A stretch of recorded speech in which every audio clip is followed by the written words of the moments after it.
All right. A couple minutes past 6. Welcome, everybody, to the Thursday, October 9th, 2025 regular scheduled City Council meeting. May we have a roll call? Councilmember Jensen. Here. Councilmember Orbach. Here. Councilmember Westman. Here. And Vice Mayor Morgan. Here. And would you all please join Pledge of Allegiance?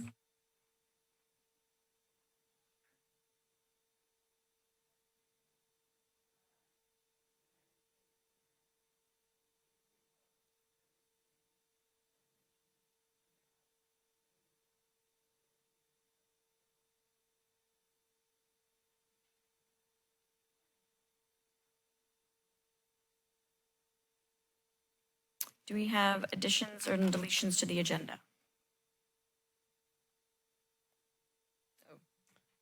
I think there may have been a request from our absent mayor to continue item 7B, Code of Conduct, to the next meeting. Okay, so we will continue item 7B for our next meeting.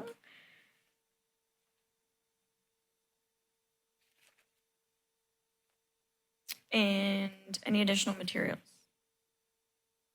Good evening, Mayor and Council. Staff did distribute additional materials for tonight's meeting. We had one email related to item 6C, 2 emails relating to item 7A, 1 email to 7B, and 1 email related to item 7C. All materials were available for the public prior to tonight's meeting and were distributed to the City Council. Thank you. We need a report on closed session. No reportable action was taken. Great, thank you. That'll take us to item 4, oral communications by members of the public. Now is your time to speak on anything not on tonight's agenda or anything that is on consent, and you'll have up to 3 minutes.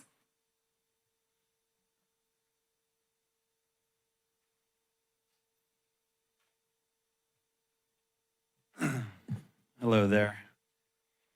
Good evening, Council. Welcome. And our Vice Mayor, and I think Mayor Clark's in Vegas, I believe. So over the past few months, Capitola has felt divided with emotions high and misunderstandings on all sides. At the last council meeting, Matt Orbach approached my wife and me as we were about to leave. It was a simple introduction, an olive branch that led to something long overdue, a real conversation. And with the help of Chief Ryan, we set a date for last Tuesday. That weekend, as I reflected on the past 6 months and tried to better understand where Councilmember Orbach was coming from, I realized that some of the tools that I used to seek accountability had instead built walls.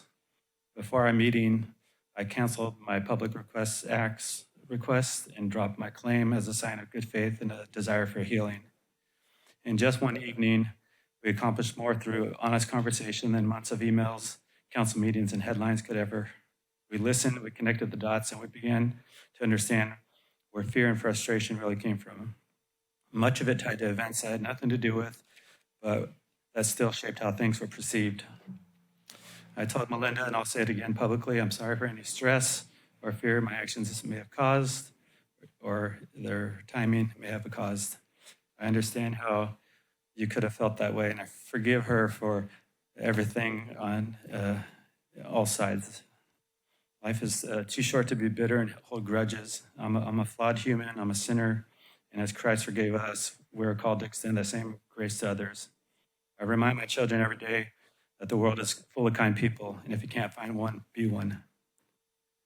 That conversation reminded me how powerful simple face-to-face dialogue can be. Politics, party labels, online noise only builds walls, but when we sit down together as neighbors, not opponents, those walls start to come down. You don't have to agree with someone to listen and respect them. I also want to express my deep appreciation for Chief Ryan for taking the time after hours to meet with us as a neutral third party. Your presence helped soften the tone and brought calm and respect to the table. The way you guided us and offered perspective truly set the stage for a meaningful and a hopeful start towards rebuilding understanding. I know some people are still upset, but I ask everyone to take a breath. Let's choose empathy over outrage and understanding over division. Melinda is a human too, and serving on the city council, balancing work, community boards, and family is not easy. We don't always see the full story behind decisions or emotions involved. Mistakes were made, mischaracterizations and misunderstandings happened, but we can all grow from this. We've each taken steps towards healing, and I believe that continuing in that spirit with humility, grace, and honesty, we will bring true closure and understanding for everyone involved.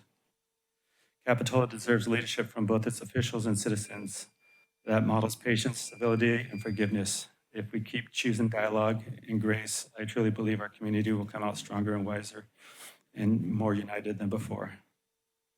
So thank you, and I apologize for just everything and to everything the last few months, and thanks for meeting, and I hope to continue to meet on other topics. Thank you so much. Do we have any other public comment? That was great. Seeing one other. Come on up.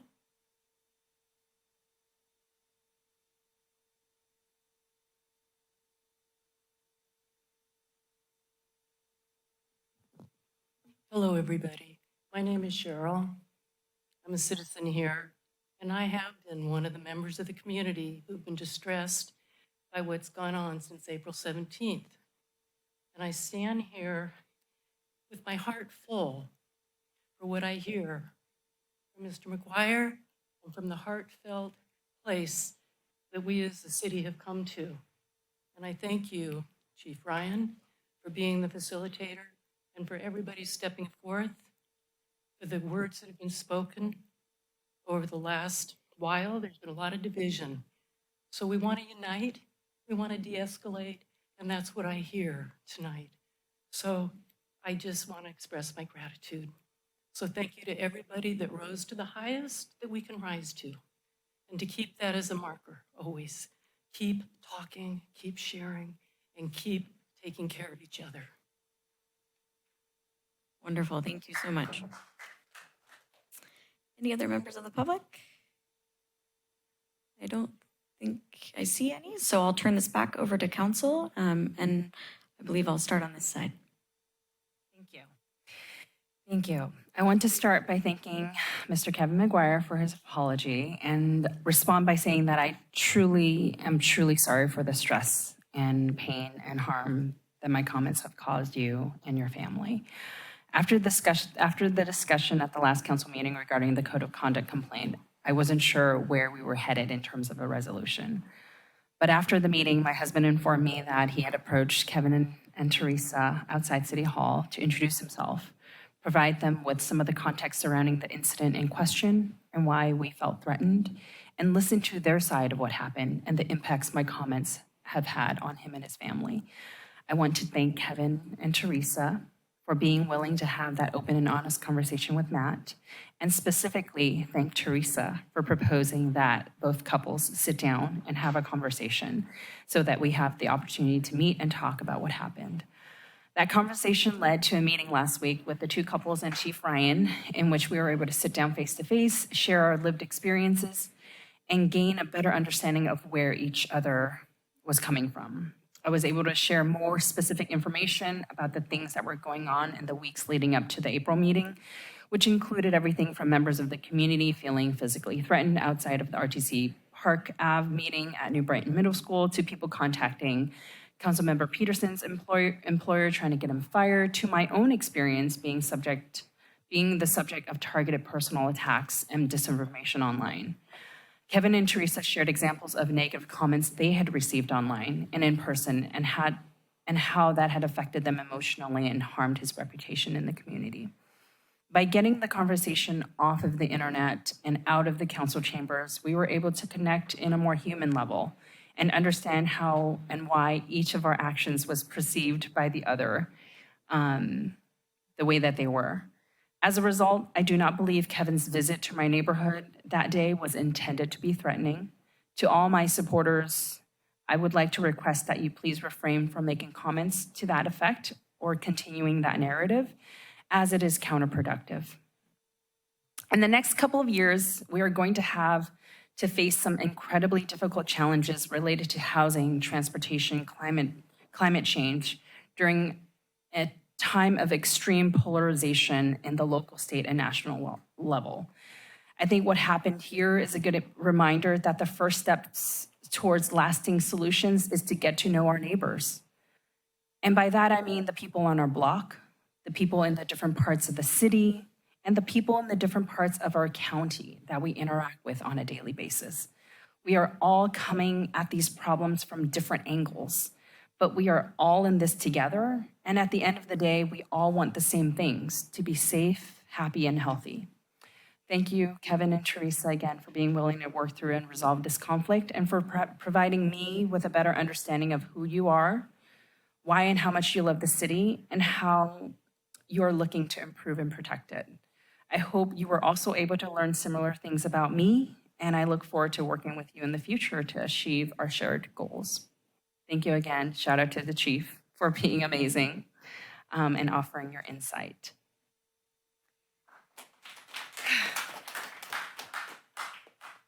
I do actually have some updates too. Can I do that too as well? Okay. So I attended the Metro board meeting on September 26th and received an update on the permanent hydrogen fueling station in Watsonville.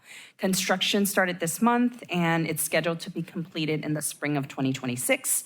We also received a report from the Metro facility master plan, which plans to include a Watsonville facility for Metro to reduce the deadhead miles. This alone will save $500,000 annually in operation costs.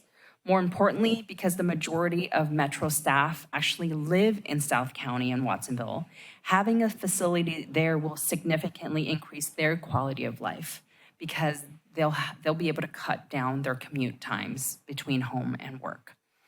I want to thank everyone who participated in the Week Without Driving. I hope it was an eye-opening experience for you. I was able to be at the kickoff event at the Capitola Mall and was able to share with the public many of our infrastructure projects that we're working on to help make our city safer for our residents to walk, bike, and roll.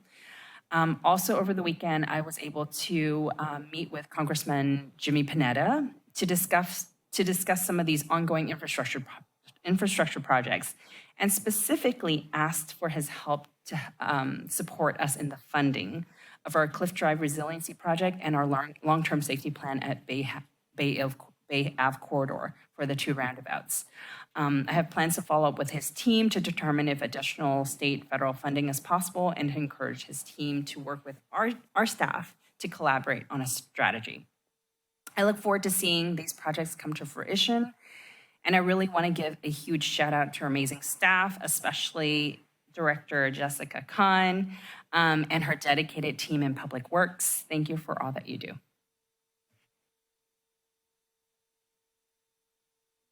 I want to acknowledge the McGuires and also Councilmember Orbach and her husband for having a great community conversation. So that was great and glad to see that working on. Just one last thing was I attended the community meeting last night at New Brighton. I was very pleased with the turnout and also appreciate city staff for putting on a great event. And I thought it was great to let the community hear the things that are going on and the zoning changes that are coming and also what's going on the 41st Avenue. And it's just great to see the community turn out. And that's it. Thank you. I simply want to thank Councilmember Orbach and Kevin and Teresa for, and Matt too, for getting together and working this out. I think it just goes to prove once again that it is important for people to sit down and talk to each other and be able to listen to each other. I don't think enough of that goes on in today's world, as we all tend to spend way too much time on screens and communicating that way.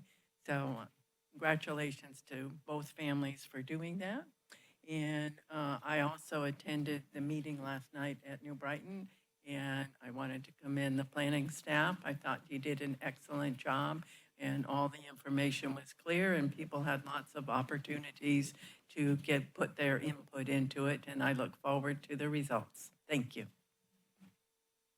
Great. Yes, I want to commend the McGuires and the Orbachs for handling a really tough situation and creating a great outcome. So I am proud to be in a community with folks like this, and that's what this is really all about. And just a little note, a couple weekends ago, we had our beach festival that was heavily attended. I got to judge the lighted boat parade, which was really fun. Mayor Clark was doing business on his stand-up paddle in the creek. So he had a more important job than I did. And I know Councilmember Jensen did a lot of the volunteering. It just was a really good event, our first drone show. So excited. Thank you for the volunteers. It was a really great event and looking forward to the next one. All right, so we can move on to consent. Item 6. There are 3. A couple staff comments. Oh, I'm so sorry. We No, we usually took do it out those of order first. this Yes, I evening. totally out of ordered it. Please, any staff comments are welcome. I think Chief Ryan has some fun ones for us.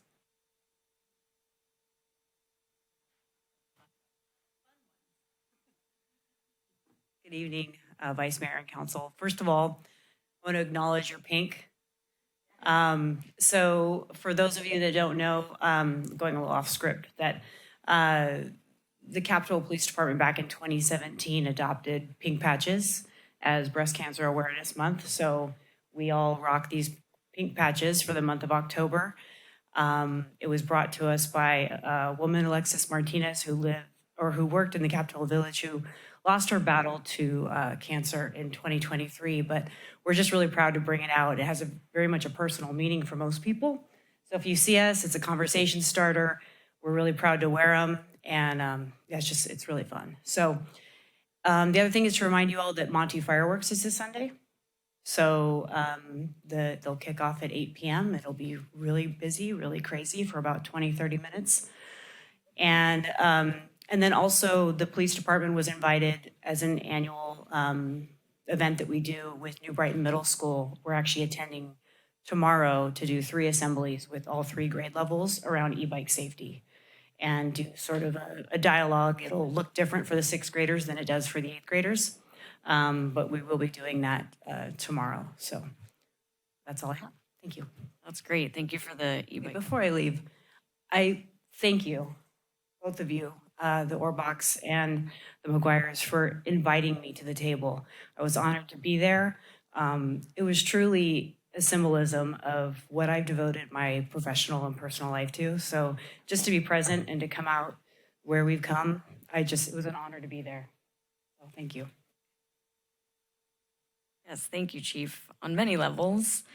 And yeah, I'll be interested in the e-bike update. I know that's a big one.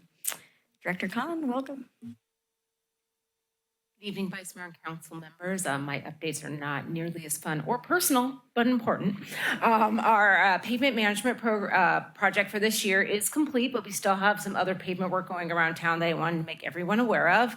Tomorrow morning on Capitola Avenue between 44th and 45th in front of the completed Bluff project, which is very exciting. They will also be completing some pavement restoration work on Capitola Road, so that should be done on Friday. We also have some selected work still to do that had involved concrete work on Trotter Street, Pine Street, and then on Raposa Avenue, which is still to come in the next month. And then, of course, the restoration of the lanes on Bay Avenue, which is currently being done through our informal bidding process. So we anticipate having that done in the month of November. Thank you. Great updates. Thank you. Is that it for staff? Okay, great. Now we can go to item 6, consent items. There are 3 on the agenda. I move consent items 6A to 6C. I'm sorry, I'm going to need to recuse myself from item B. So let's go ahead and, do you mind moving A and C? I will move items 6A and 6C. Great. Can we get a roll call for those of us not recused? Councilmember Orbach? Aye. Councilmember Westman? Aye. Councilmember Morgan? Aye. All right, and that'll take us to, Councilmember Jensen, could you just state your conflict? The FPPC rules require you to just say why you're recusing. Sure. I have a potential financial impact due to that I live within approximately 500 feet of the proposed project.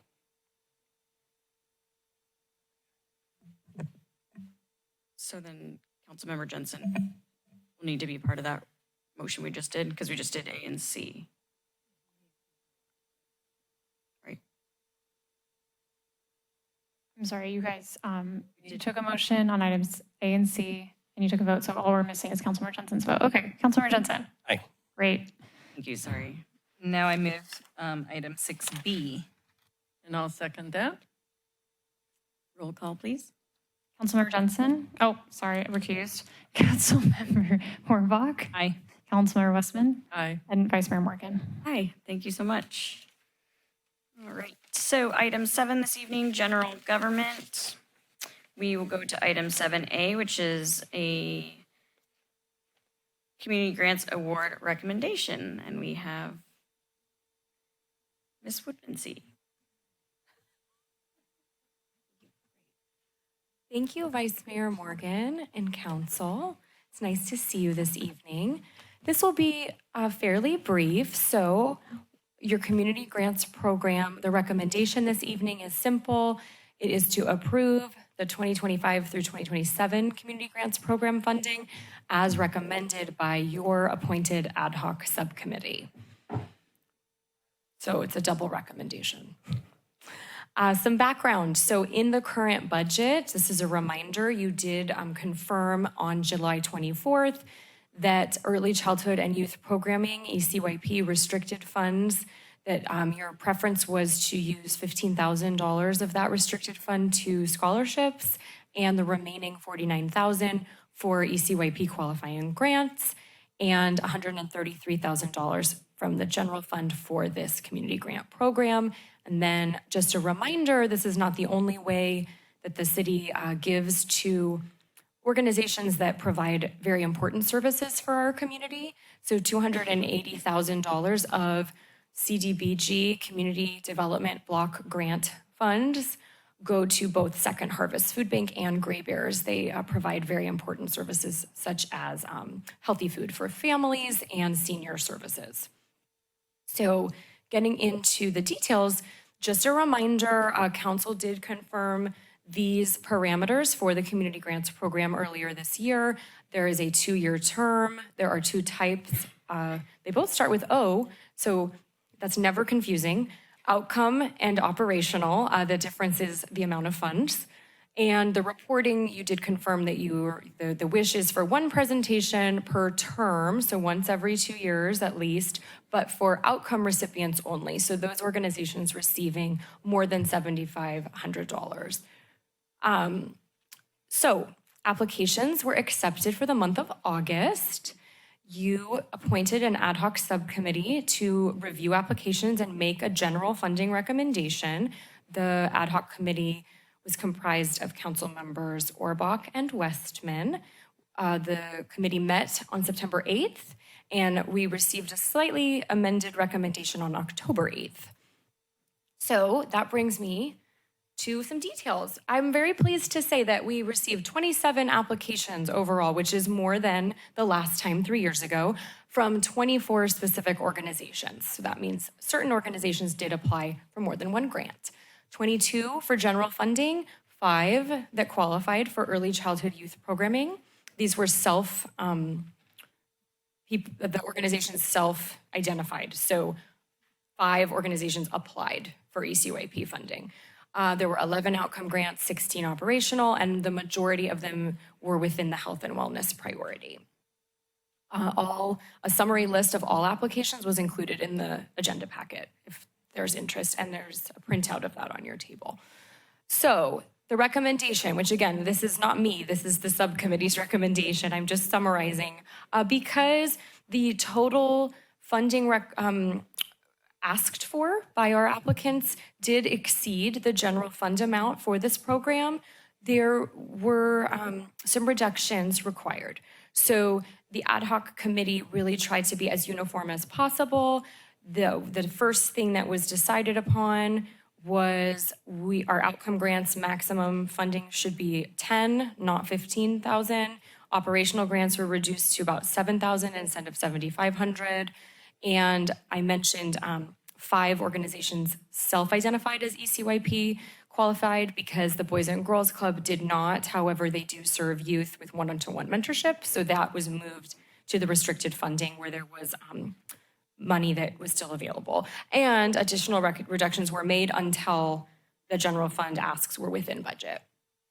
And again, I'm sure the subcommittee can provide details if necessary. I apologize that this is small. We are a popular program, so 25 or such applicants are listed here.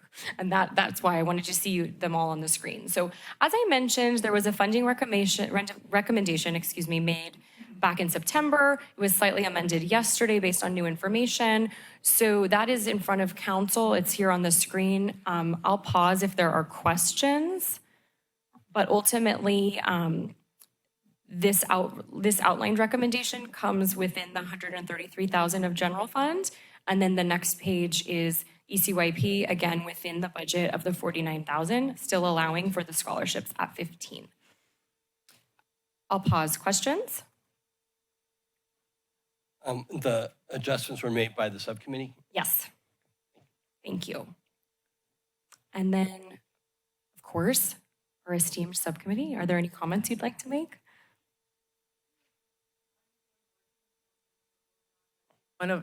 Thank you. I think one of our goals was to fund as many of the groups as we could fund, staying in the appropriate categories. And I think we gave it thoughtful deliberation, and I hope the rest of the council members will support our recommendation.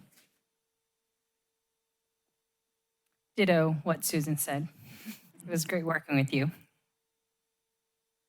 And I do just have one comment I just want to make. Just in the interest of transparency, I'd like to state that I serve as an unpaid member on the board of the Capitola Public Safety Foundation, in which it is a potential grant recipient.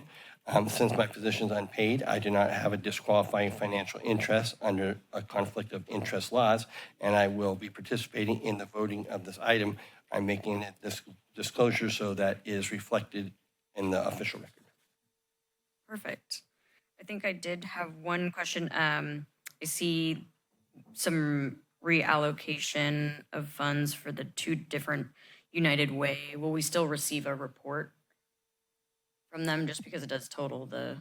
Absolutely. That can certainly be something I'll communicate to that organization if that is the ultimate action. Great. Awesome. Any other questions? Okay, we can take this to public comment.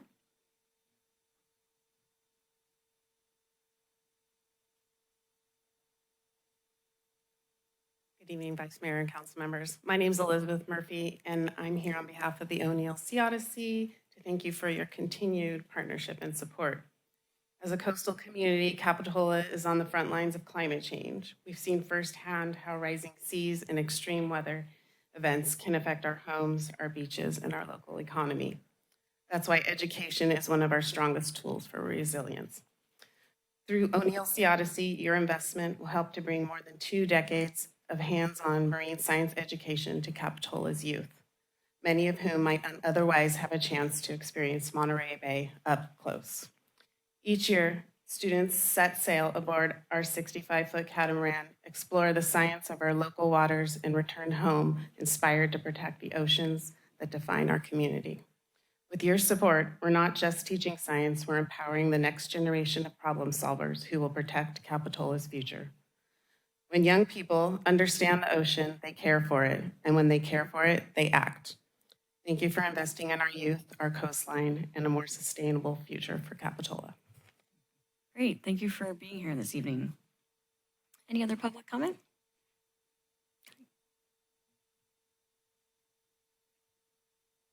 Hi, good evening, council members.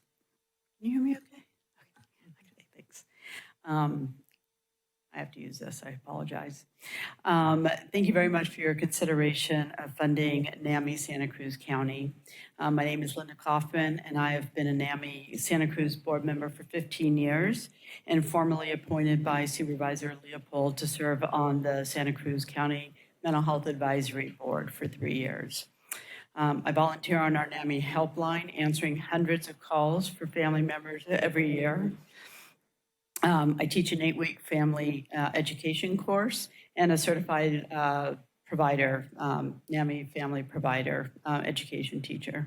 I have worked in community mental health for 24 years, specifically housing and residential and providing mental health services.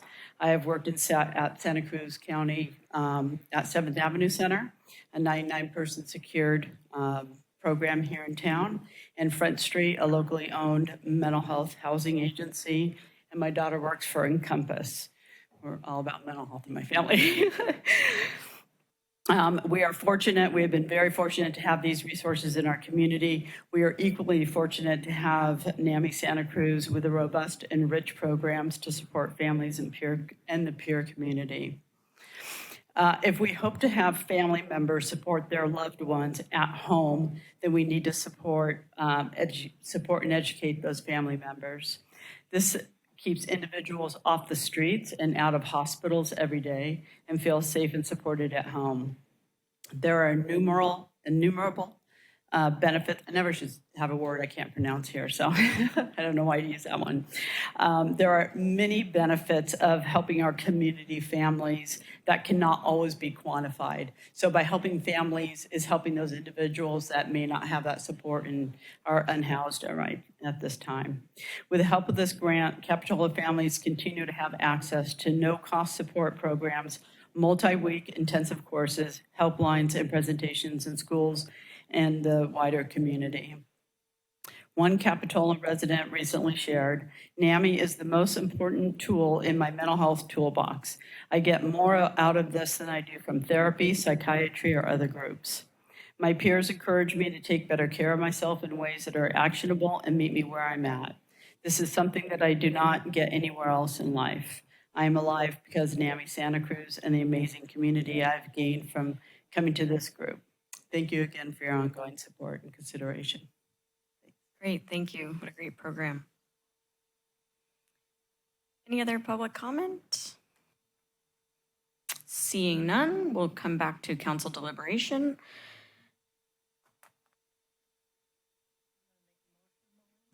I just had one comment, if you don't mind.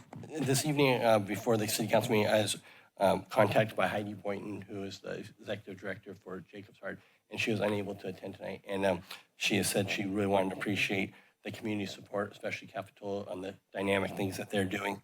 I do know personally they're working with some families that are very much active in our community, and she was very appreciative of our support. And she just emailed me a letter, which I'll send out, but she just asked me if I'd pass out a copy to everybody. So she just wanted to pass on that. Thank you again.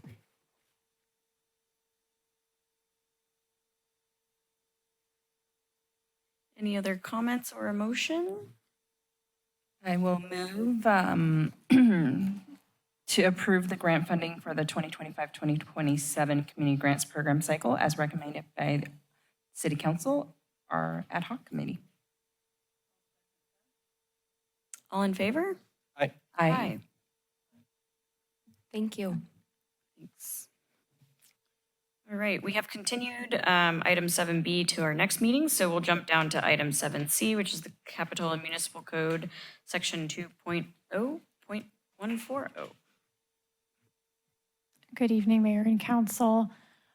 Just for some context on this item, one of the fun things about being a city council member is that you're constrained by the Brown Act. And so some consideration here is that as council members, you can't talk about an item unless it's on the agenda. And just for members of the public who might not be aware, that's why when council members request items, they have to come back at a later meeting because we can't talk about it if it's not on the agenda. We can't take action. And so one example of this is on July 24th, Councilmember Orbach requested that staff conduct some research about how other cities handle council requests for an agenda item. In response to that request, I produced a memo to the council with data from 24 other agencies.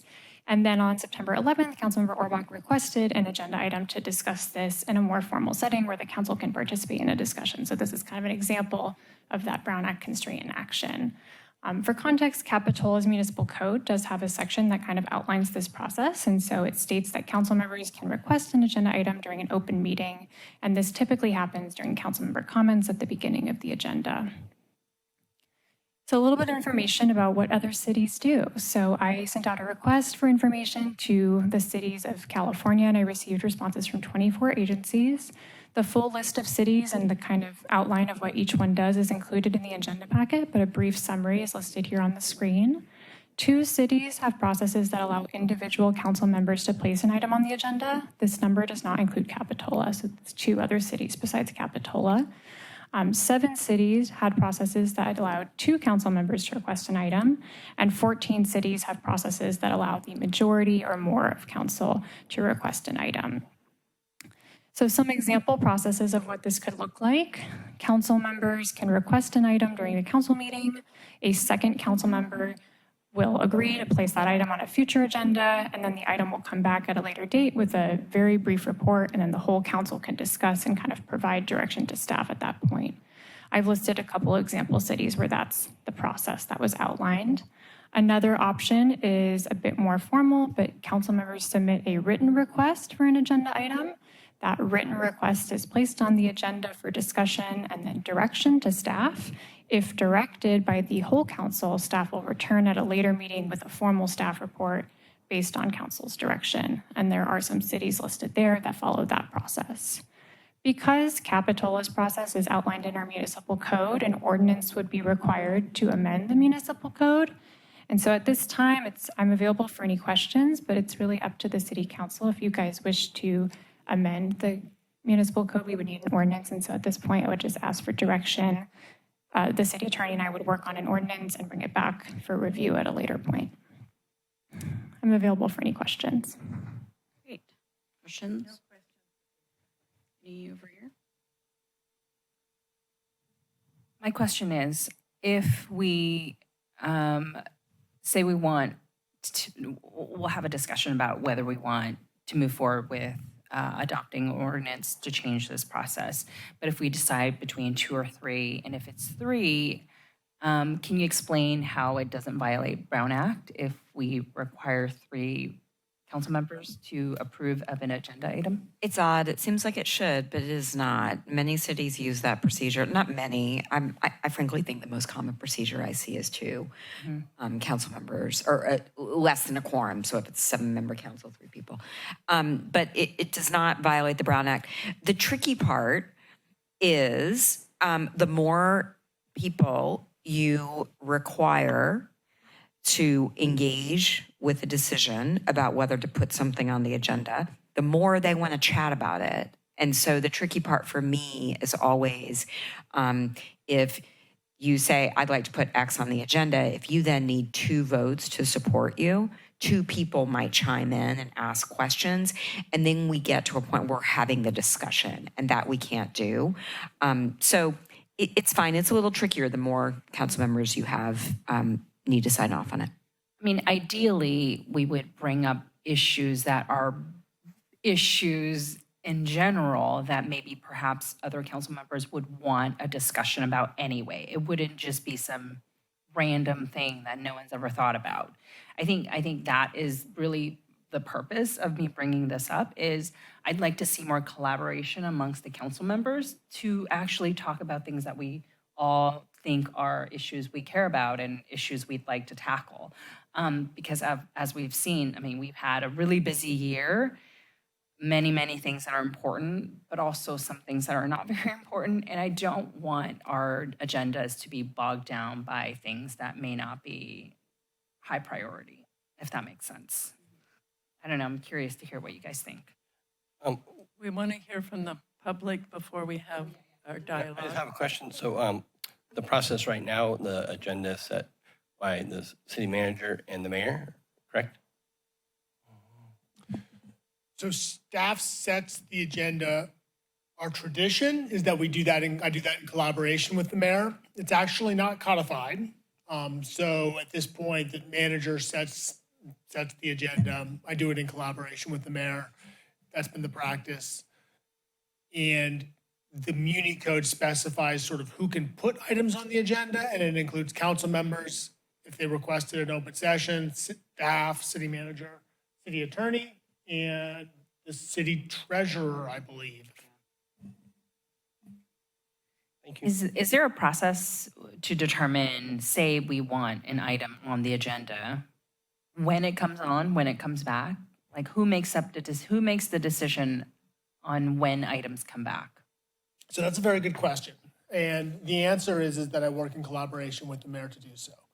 I will tell you frankly that I've worked with probably 15 different mayors, maybe a couple folks twice. And almost every year that's been easy. There have been a few times when I've had mayors who didn't necessarily represent the views of kind of the majority of the council. And sometimes that led to challenges because the mayor might say, that's not an important thing, let's put that off. And I may have known that the rest of the council did want to see that come back sooner. So the timing is really up to me and the mayor. At the end of the day, there's a little bit of negotiation involved, and it's also the importance of choosing a mayor that represents the council as a body.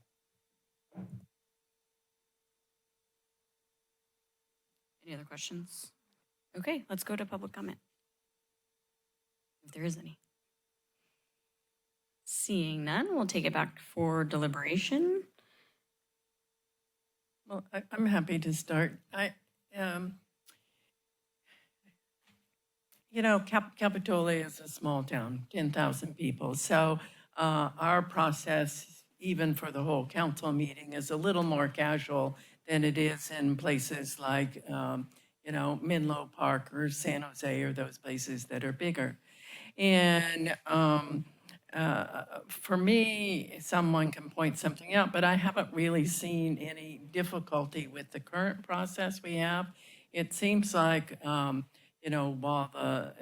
the municipal code says that, one person can put an item on the agenda, what happens is that we have to do it in public session with the other council members there. And it seems like it's more of a consensus kind of thing, which I like that idea because, I think if we started to have real problems, then, I would be willing to look at making changes. But for me right now, I sort of don't. I wonder why we're going to fix something that isn't broken. I just haven't seen it be a problem. So. I think I would like to see at least two members of this body want to discuss something, at least, right? To discuss something for it to be on the agenda so that there is some more collaboration, so there's more opportunity to have conversations. I don't think it needs to be a majority. I agree that this is a small city and it's worked for many years, but I think for for transparency purposes, I think this is a good idea. The reason why I brought it up to begin with was because I noticed at that meeting there was an item on the agenda that was not discussed. And that's why I was like, why was that there? So I think for transparency purposes and for the spirit of collaboration, to have two is not cumbersome. But the mayor will still, I think you can correct me if I'm wrong, the mayor will still work with the city manager and they will have an opportunity to put items on the agenda without having to have two votes to do that. So that will continue. It's only if other council members, bring something up. So I may have misunderstood, but right now, our Muni Code does not make a distinction between the mayor's ability to put something on the agenda and a council member's ability to put something on the agenda. So the rules are the same for all of you. So the mayor doesn't get to come and talk to staff, outside of a regular council meeting and have an agenda item placed. What I do is I work with the mayor on the order of the agenda and the timing, but not on generating specific agenda items. Yeah, no, that's clear. Just, I think, just for full transparency, are you talking about the issue the night that the issue was about assignment to commissions? Yeah, and so I just want to clarify that. I reached out because I had a conflict and I had reached out to Susan, asked if she would take it on, and Julia said that we weren't allowed to do that. It had to be put on the agenda, and so I think it was city staff that put it on the agenda. So it wasn't a request to me. I thought you were able to just change out. So I just want to be very clear that I didn't go around a process and not discussing it here. I just notified the city clerk, and she said that it has to be put on the agenda as a course of business. So I just wanted to make sure we clarified that. I think that's great clarity, but I do think it brings us to the point of now everybody is aware, now the public's aware, now that we're aware, I do think that having two people, and how would that look in a meeting if, say, I want to bring banning rollerblades or something to the next council meeting, and then would you get like a second, even though it's not an agendized item, right?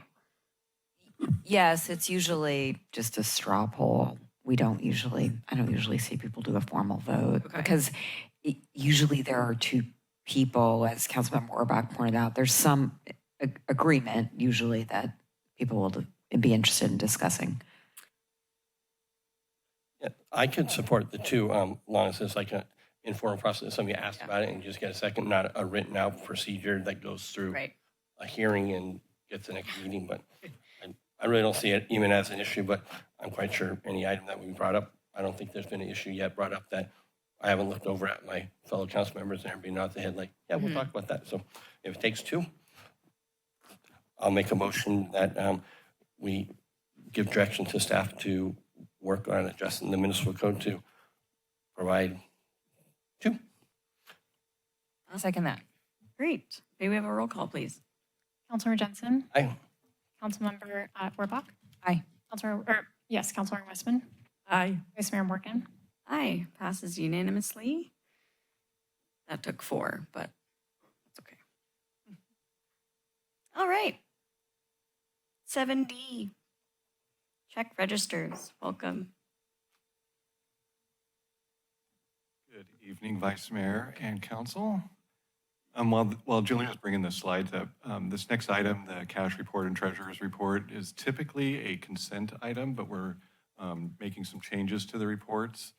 And we always have like a delay in the summer when we go to our summer schedule. So it's been quite a while since we've been in front of the council with these items. So we thought it warranted a brief discussion rather than just consent tonight. So with that, I'll give a little bit of a background. California Government Code requires that we do a monthly treasurer's report. And additionally, that the check register must be filed with the city council as part of financial oversight. So we do that by providing a cash report with the check registers following our payables runs that includes available cash balances, basically in the general fund. Those are that are available to spend for general fund operations. On a monthly basis, after we reconcile all our bank statements, we do a treasurer's report that includes the same information and then adds in special revenue funds and debt service funds. So that's kind of the backgrounds of the reports that we do. And that treasurer's report just gets posted on the website. It doesn't actually come to council in the consent. Next slide, please. And before I go any deeper, I just kind of want to go through cash versus fund accounting. So fund accounting is basically our budget. So it's our planned revenues versus our planned expenditures over our fiscal year. Where cash position, we're talking about the actual timing of when revenues come in and when disbursements are made. Again, both presented for council review, one through the cash report on the consent agenda, and then the others just put on the website. Next slide, please. Like with most cities, we also have there's a seasonality to our cash flow, and we typically run our lowest balances from July through December. And that's due primarily to the timing of revenues and some of our larger expenditures. So sales tax and TOT, two of our top three, they're monthly, but they can be variable and volatile.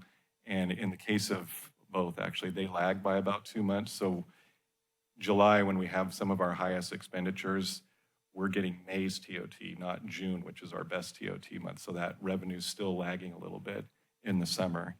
And then on the expenditure side, 3 of our biggest payments are the CalPERS UAL. If we prepay that full payment of almost $3 million is due in July. There's other options that I'll get into a little bit later.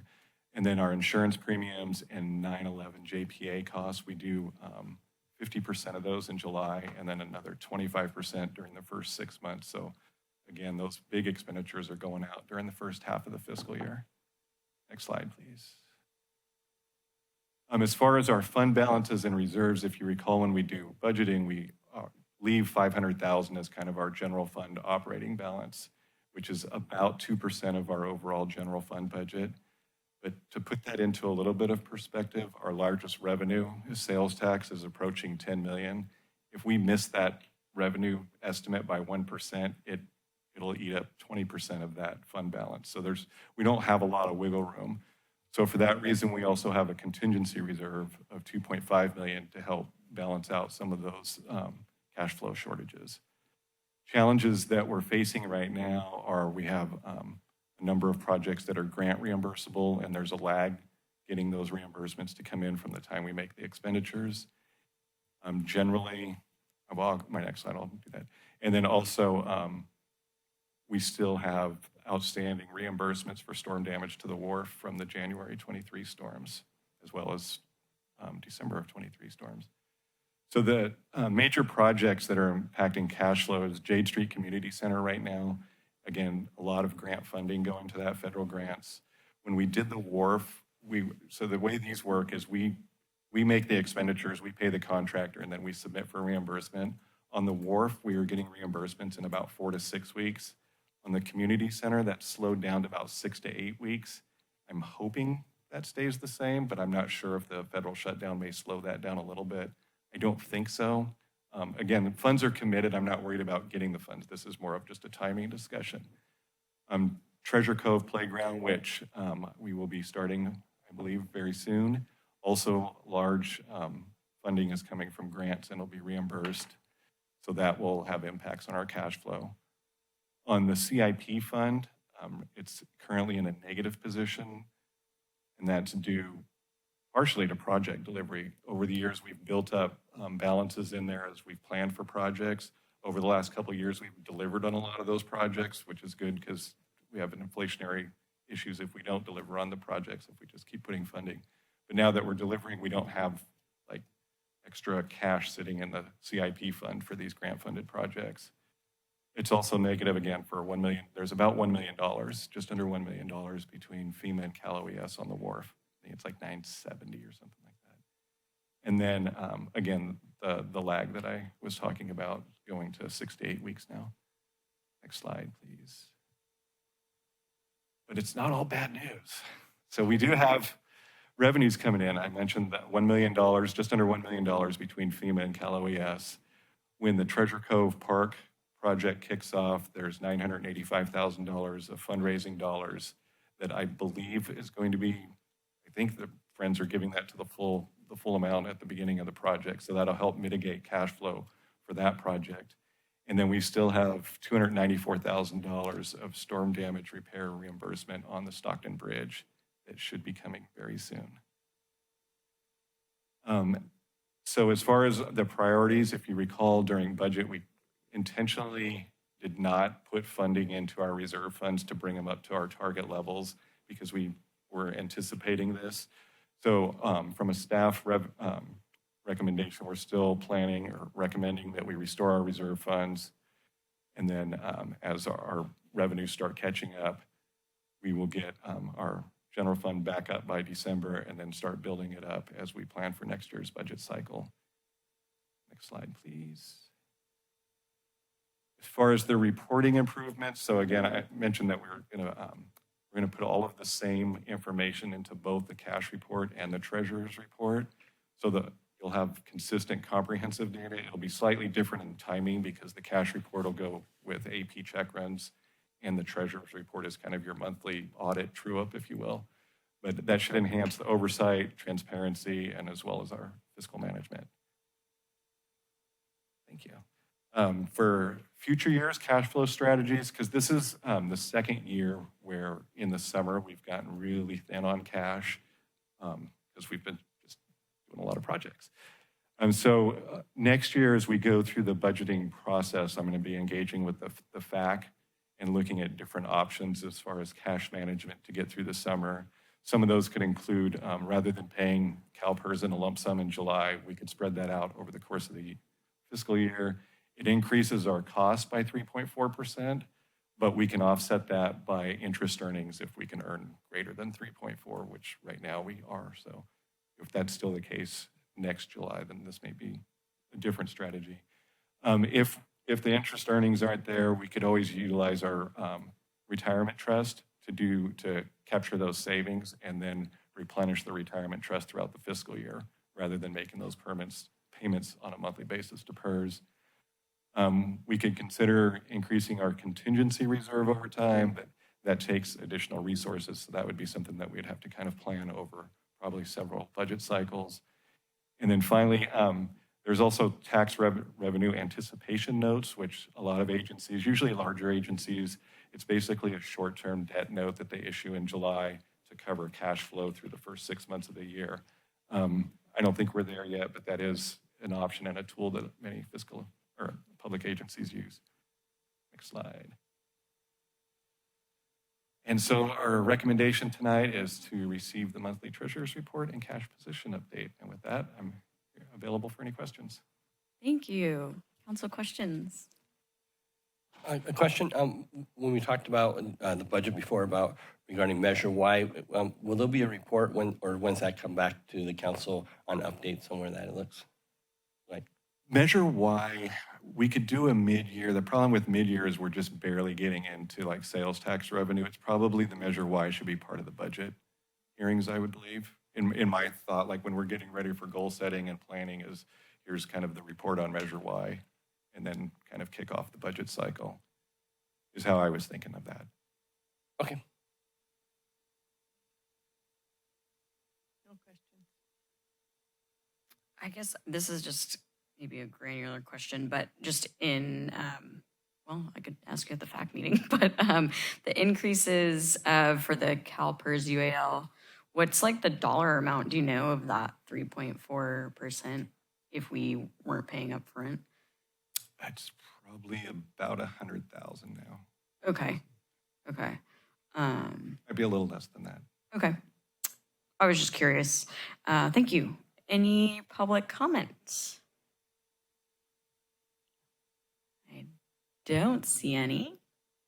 We can come back for deliberation. We do not need a motion as this was our monthly report to have been received. I'm going to go ahead and check with our city manager because there is an action listed on the agenda. Oh, I'm sorry. It's okay. I'll move the recommended action. I'll second that. All those in favor? Aye. I just wanted to say thank you for doing this. I thought it was very informative, and it's hard for people to understand how the cash flow in cities often work. And that was very clear and easy to understand. Thank you. Thank you. I do want to say thanks again to our Public Works Director, Jessica Kahn, for making things happen and moving projects along, which is why we have lower cash flow, because we are completing projects and waiting for reimbursements. So thank you. We are doing it, Capitola. All right. Item 8 here is adjournment. So I will adjourn the meeting to our next scheduled meeting, October 12th. Adjourn.